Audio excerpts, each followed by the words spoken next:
Jakarta juga udah memecat 3 orang nih PWNU yang terafiliasi dengan organisasi Rahim ini. Rahim itu sebuah organisasi yang dia itu mempunyai sebuah visi untuk menggabungkan 3 agama. Ongkos pesawat ke Israel tuh nggak dikit. Assalamualaikum warahmatullahi wabarakatuh. Selamat datang teman-teman semua di podcast Pro Politik. Kali ini masih sama gua Dendi Herdianto dan rekan gua Haikal Sani Arjuna. Haikal Sani Arjuna, seorang mahasiswa doktoral politik, ilmu politik Universitas Indonesia sekaligus komika nih. Gokil. Lihat baju stand up Indo, bro. Halo teman-teman semua. Itu ngeri banget. Ribet banget loh. Iya nih. Susah banget nih mic-nya. Halo. Beda nih dengan yang di Close the Door ya? Waduh. Beda ya?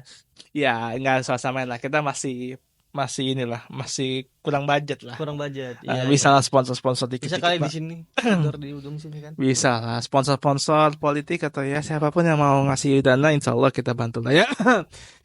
Ya, Kal. Apa kabar? Oh ya. Alhamdulillah sehat. Selamat banget. Iya nih. Bisa kan? Udah dikit lah. Aman. Aman ya. Oke, gitu ngapa nih? Nah, ya. Oh, gitu. gini. Allah, ribet Oke. Ini baru pesen mic doang ribet banget ya. Iya, belum ngurusin hidup. Oke. Bahas apa kita hari ini, Den? Bahas apa? Kalau kita bahas 5 orang Pandawa. 5 orang bukan sembarang 5 orang nih. Oh iya yang itu ya. Iya. 5 bukan sembarang 5, mereka bukan Pandawa ya, mereka orang yang di label sebagai perwakilan dari NU. Katanya demikian, meskipun sudah diklarifikasi sama NU bahwa mereka bukan perwakilan dari kami gitu ya. Ya, para akademisi yang datang ke Presiden Israel dengan dalih bahwa mereka itu melakukan diskusi agar tercipta sebuah solusi terbaik lah ketimbang boikot ataupun demonstrasi yang gak jelas. Katanya ya mending diplomasi ke Presiden Israel. Nah, gue ngeliat isu ini aneh ya, dalam artian buat apa gitu ke Presiden Israel yang jelas-jelas nggak ada nggak punya kekuatan lah buat mengarahkan aktivitas Israel sehari-hari. Iya, kan? Maksudnya PBB, Dewan Keamanan PBB itu udah bikin resolusi PBB nih. Yes. Cuman nggak didengar juga sama Israel gitu. Siapa Zainul Ma'arif, bro? Siapa dia? Emang dia didengar sama Presiden Israel, sama Presiden Israel nggak juga gitu. Iya. Itulah gitu. Aneh sih. Tujuannya aja nggak jelas gitu. Coba tujuannya misalnya ngapain ke Israel, mau just tip gitu. Orang terima-terima aja gitu. Just tip nih, mau just tip gitu. Just tip batik atau apa gitu. Batik ya kan? style ya. Ada batik style ya. Ini tujuannya perdamaian lah. Iya, PBB aja nggak bisa damain, apalagi Anda. Iya, jadi pertanyaan tuh, kenapa kemudian dia datang? Iya. Gue yakin dia bukan orang bodoh gitu loh. Juga dia akademisi, dia doktor, ya kan? Dia punya pemahaman, punya logik lah di balik setiap aktivitas dia. Pasti dia punya reasoning dong. Nggak mungkin dia asal datang kan? Dan pasti dia paham, gue yakin, tentang geopolitik, tentang jabatan fungsional gitu kan. Tapi kenapa dia datang? Ya dia kan tanya nih, kenapa nih? Ada isu gini, Kal. Ada isu bahwa ini sebenarnya agenda Israel buat buat mengamankan atau memberikan warna bahwa Israel itu damai. Ya ini diundang aja orang-orang NU, gitu kan? Iya. Lu kira-kira gimana?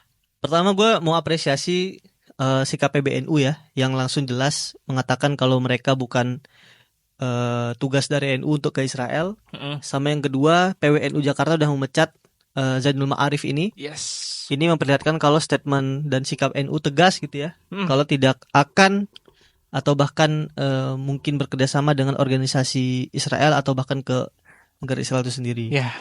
Dan juga kunjungan mereka ini kan terindikasi dengan adanya kerjasama dengan organisasi Rahim ya.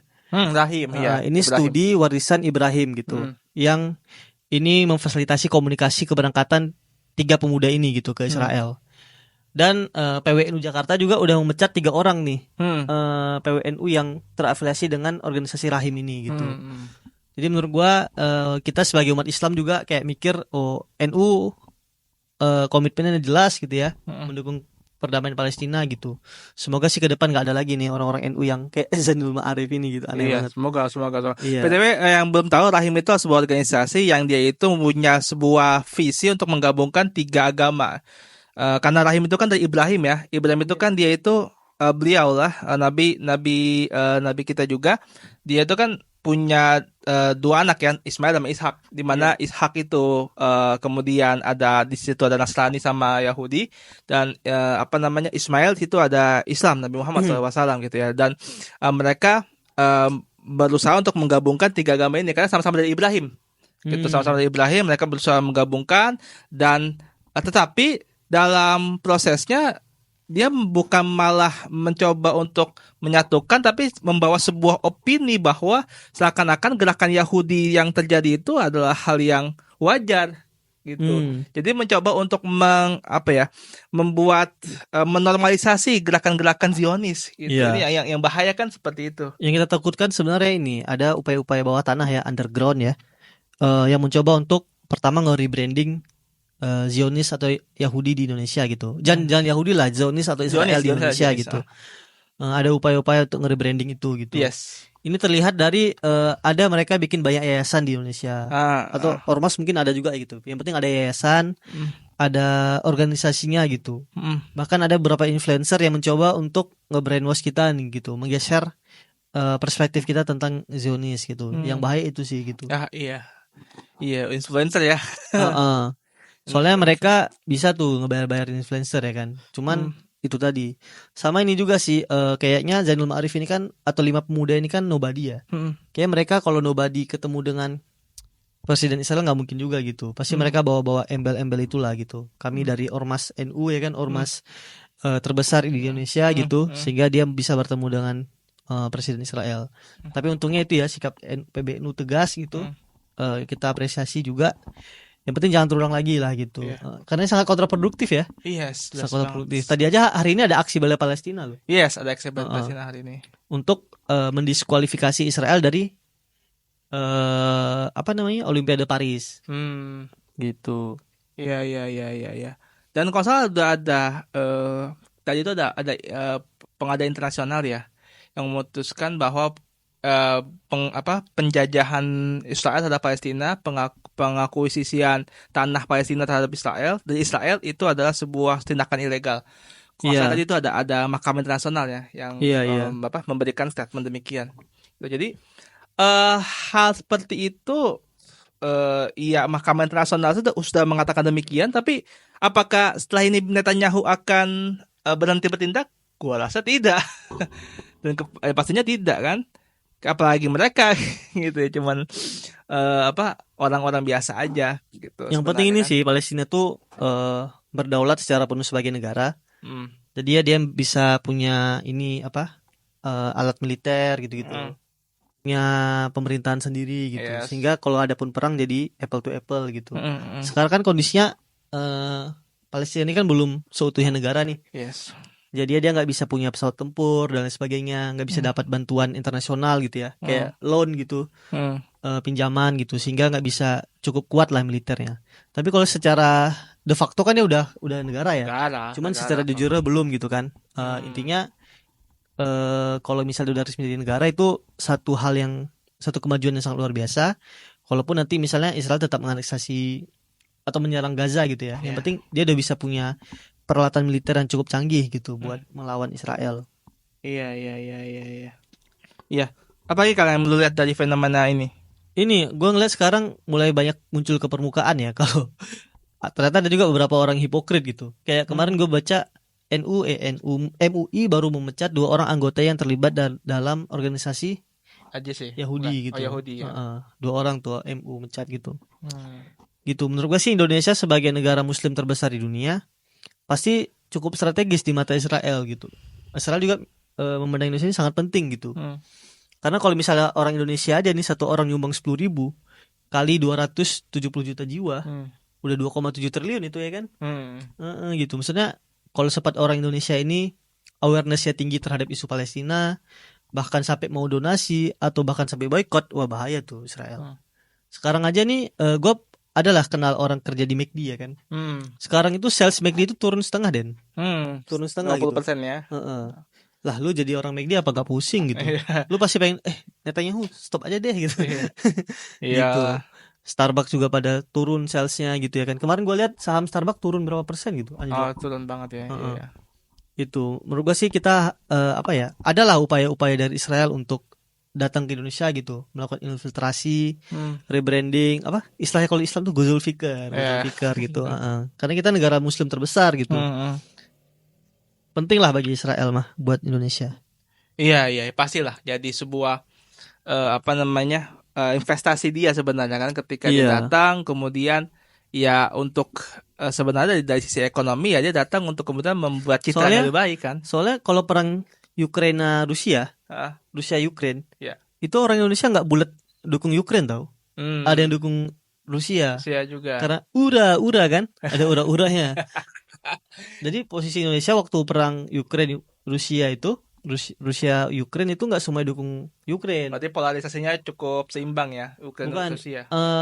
Berhasil gitu nge-brainwash orang Indonesia tuh bisa gitu, ada caranya gitu. Mungkin Israel ngelihat gitu ya, Rusia aja bisa nyerang Ukraine tapi ngaku-ngaku playing victim gitu kan.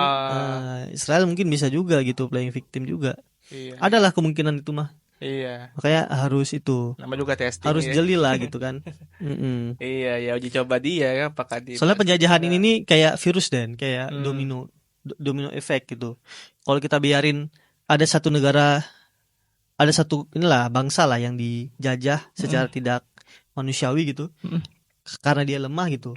Bukan berarti kalau someday negara kita lemah kita invasi juga, dijajah juga gitu, jangan sampai gitu. Pokoknya kita harus bikin standar yang tinggi lah gitu biar kehidupan kita sebagai manusia itu enak gitu, bermartabat. Ini kan perkaranya ini perkara yang ada yang lemah, ada yang belum lemah nih. Mungkin Palestina lemah ya kan secara infrastruktur militer gitu karena mereka belum merdeka gitu. Indonesia lagi kuat nih, kan belum tentu 20-50 tahun lagi kita tetap kuat ya kan. Yes. Makanya itu walaupun itu nggak terjadi di negara kita, tapi kita harus aware gitu supaya standar kehidupan kita sebagai manusia ini di peradaban abad 21 ini tetap tinggi gitu. Emang lu mau jadi budak lagi kayak abad 20 kan nggak mau juga gitu. Iya. Ini menarik ya pergerakan Israel ini yang ke Indonesia. Ya kita juga mempertanyakan kan apakah memang kelima orang ini datang dengan biaya, jangan sponsorshipnya memang Israel. Wah itu harusnya kita cari tahu tuh. Karena pasti ongkos pesawat ke Israel tuh nggak dikit. Gua aja kemarin cek ongkos pesawat ke Kairo itu 10 juta. PP kan 20 juta. Mereka 5 orang nih 100 juta ya kan. Masa sih nggak dapat uang transport, uang jajan ya kan, berapa tuh? Coba lah kasih tahu lah Bang Zainul Ma'arif. Dari mana antum dapat duit itu? Iya kan, mempertanyakan gitu ya. Kita bukannya datangnya rame-rame loh. Terbuka lah karena biasanya kan tujuan itu apa ya, peristiwa itu dilihat dari motifnya gitu. Motif itu bisa dilihat dari sumber pendanaannya ya kan. Iya, sumber pendanaannya meskipun diisukan katanya dia dengan Harvard, dia kemudian ada emang ada tujuan-tujuan sifatnya akademik dan kawan-kawannya, cuman kita mau bersusun kayak gitu tapi kan terlalu naif ya. Kalau emang tidak ada kepentingan-kepentingan lain ya. Tapi itulah ya, karena ada presiden ke belakang yang gimana-gimana. Cuman dengan adanya sikap tegas dan komitmen dari PBNU yang sekarang ini diharapkan ini nggak jadi presiden gitu. Ke belakang akan ada efek jerah lah, ada efek jerahnya yang penting gitu. Ya, itu harapan. Nanti tiba-tiba 2029 tiba-tiba ada pemuda NU yang mau ke Israel, nggak jadi ntar dipecat gitu kan. Dipecat gitu kan bagus jadinya. Nggak boleh main-main. Gitu aja sih Dan menurut gua. Ya udah nggak usah ngadi-ngadi lah. Semoga Palestina merdeka. Amin. Hidup Palestina. Hidup. Makasih ya. Assalamualaikum warahmatullahi wabarakatuh. See you next podcast.